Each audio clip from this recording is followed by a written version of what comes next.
let's yap. So, The Smashing Machine, A24, The Rock. It's directed by Benny Safdie, written by Benny Safdie, so there's a good brain behind this movie. The Rock is in it with Emily Blunt. They have good chemistry. They've worked together.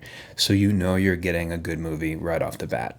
You follow Mark Kerr as he enters and the world of MMA develops around him. And it's this really interesting, almost underground feeling of a story where the UFC wasn't mainstream yet. The meat of this movie comes from Mark and his relationships. Throughout the movie, you experience, or you see Mark experience hardship in a fighter's world. You know, his first loss, what that means to someone who doesn't know how to lose. That's gripping, because in life, when you fail, sometimes it feels like the end of the world. To Mark, failing was the end of his world. He didn't know what that meant. So you get to watch him learn how to find his way through that. And unfortunately, and I think a lot of people can relate to this, when you fail, sometimes, you know, when it rains, it pours.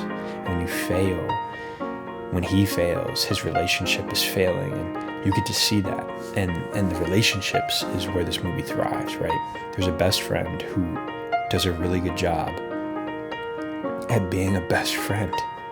And it's not overacted, and I appreciated that, right? Because if you got this super dramatic, overacting best friend, that might be awesome in a film, but it doesn't really feel real. And for the first half of the movie, I felt like he's not really overacting, but then it hit me that that's what the movie needed. It needed a realism and something that grounded the grandioseness of Mark Kerr, you know, in real life. And that best friend does that. And the love interest of Mark Kerr,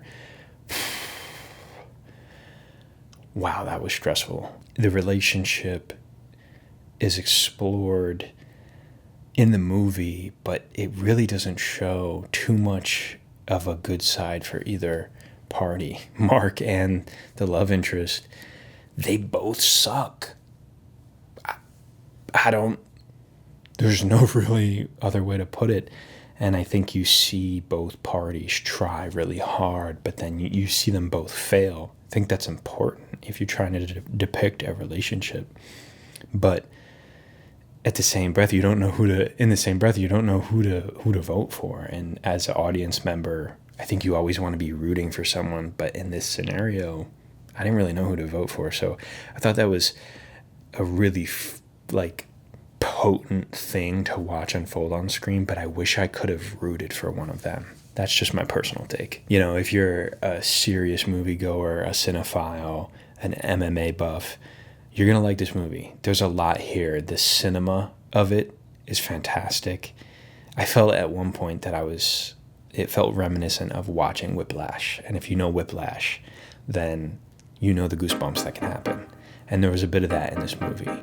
If you're a casual moviegoer, you know, you're not super into MMA, you're still going to enjoy it. It's a really good film. You know, you just might not be too into the MMA part. If you're uninitiated in moviegoing or MMA at all, this might be a miss for you. I mean, it's still got a lot of heart, and it's not just fighting. And quite frankly, the fights weren't even the best part. The relationship that you get to watch between The Rock and Emily Blunt, between Dwayne and Emily Blunt, that's the best part. So, for me, the Yap score, 8 out of 10. But, you know, see it for yourself.